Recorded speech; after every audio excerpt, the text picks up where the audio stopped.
Hi there, welcome to a new video. So I recently got a question on the comments. Why does a heart shape not look like a heart? And so I've hit the books, done a modicum of research, and I'm presenting it to you today in this video. So a heart is basically an ideogram, heart shape, ideogram.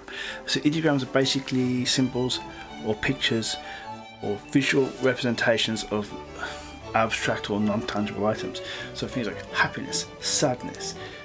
Why is it that you can draw two dots on a curvy line and even draw it 90 degrees to the people using, say, a code on a bracket, for example, and people will interpret that as a smiley face? Well, that's an ideogram. So a pictograph, in contrast, is a pictorial image of a real object. So in this example, we've got a pictograph of a fish, and you can abstract that form down to a head and a tail. You can abstract it down to a single line, and people will recognize it as a fish. Ideograms are more complicated because they often are culturally ingrained in us. Like, we understand that this symbol means one, and this weird blue symbol in the middle, that means an and the red circle with a line through, we know that to be no or forbidden. There's not an official lesson. There's no one sits you down and says this. It's just something that just is acquired almost by cultural osmosis. What interesting thing about the circle with a line through is it's an ideogram, but if you combine that with a pictograph, suddenly you create a complete sentence. No, I mean, no whatever, you know, no horses, no dogs, no cars. You can combine it with a pictograph of a cigarette and create a no smoking sign. So we culturally in the West, we sort of assume, or we associate heart shape with feelings of emotions and love, and it's all very warm and fuzzy, right? But that's not necessarily true.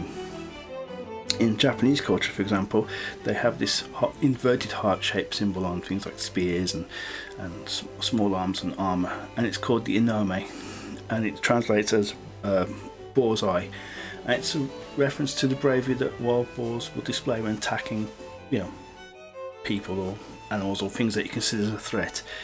You find it a lot on sort of arms and weapons. So this got me thinking about other things. For example, here's some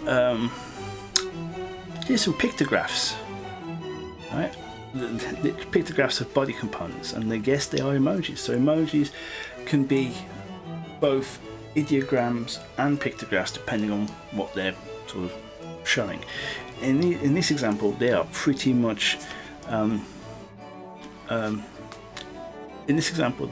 showing sort of very simple and very easily recognizable body parts, but the heart isn't one of them, and I don't think the brain is really. And I've got a theory about this, and my theory is to do with studies of anatomy and religion up to, say, the 15th century. Let's go, shall we? Okay, so it's not banned, but human dissection was never banned by the church, you know, in terms of like dissecting for anatomy or for like scholarly studies, but it wasn't encouraged. So anatomists would invariably refer back to anatomists from antiquity, like Galen. So Galen was an ancient Greek anatomist who sort of uncovered a lot of early sort of ideas about the human body. So it's got things like vessels and the blood vessels and things like this. But a lot of the hypotheses about the function were incorrect, and this really stagnated anatomical study for many years. And then hit the 13th century with the rise of universities, especially in Bologna. There was an increased need for more anatomical studies, which were attended by all sorts of people, including artists of the time. So here's Michelangelo's The Creation of Man, and this is a really great portrayal of the human form. The monsters are really well defined. they feel like they're sitting down and they're actually taking up space. But take a look at God. Here's my pointer. I hope you can see my pointer. Here's God. Right? He's got his cape around him. He's got sort of like a whole host of angels, and he's given birth to Adam. But this shape, strange shape, isn't it? It's a bit like side profile view of a brain. And I think my theory is that a lot of the artists were anatomists, and they would have been sort of patronised by the church. So Michelangelo would have been hired by Pope or Bishop or Cardinal to paint religious themed images. And it's quite scandalous to have this idea of a brain-shaped God as something almost like a creation of a human brain. Maybe this is probably a talk for better art critics to talk about, but it's just interesting, something I found that was interesting. Okay, so this is all very Da Vinci Code. Let's get back to art, shall we?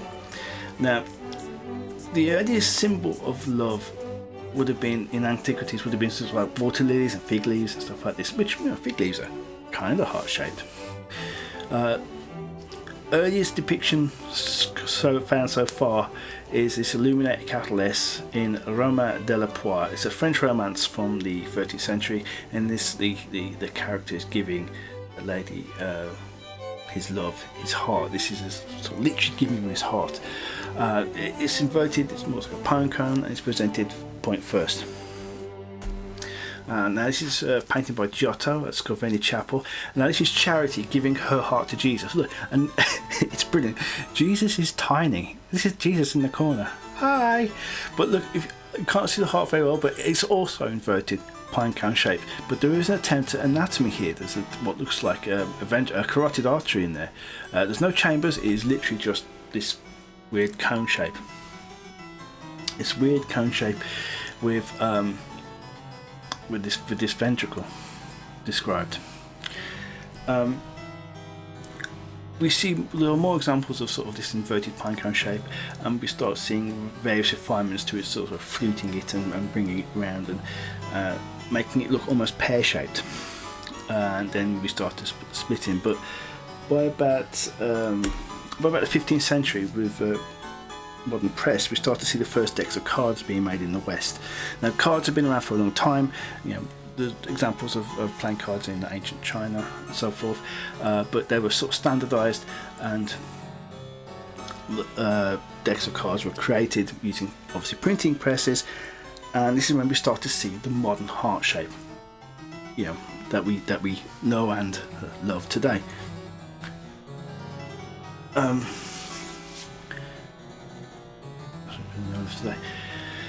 Now, most decks of cards have 4 suits, but in the early days there were lots of different suits: cups, swords, clubs, polo sticks. They weren't necessarily recognisable for Western audiences. That was more a sort of Middle Eastern sort of trope. So they would be replaced with clubs, for example. Well, this is all well and good, but it doesn't really explain how heart equals love, does it? No, it doesn't. What we've explained is how a heart shape has become recognised as a heart shape. The connotation with love is a bit of a tricky one to nail down. There are some theories. Some think it's literally a stylized, slightly stylized representation of a heart. Yeah, kind of, but it's contradicted by our earlier examples. There is one theory that sort of holds some weight. A plant called the silphium seeds pods, which were used as an aphrodisiac and also as a contraceptive, have a very distinctive heart-shaped flower. And it's possible that the use of the silphium in antiquity sort of influenced our understanding of what a heart shape is. So there we go. I know it's not the most exhaustively researched item. I'm sure there are way more avenues of research, but I wanted to present something and not spend 6 to 8 months doing this. So consider this really a very quick capsule review of how a ideograph is born. Join us next time for a different video. In the meantime, if you do have a question, then please ask it, because there's no such thing as a stupid question. There's just interesting ones that we haven't got the answers to yet. So ask your question and I'll see if I can answer it for you. In the meantime, like, comment, share, subscribe, all of that great stuff. I'll see you in the next video. Alright, take care. Alright, bye now.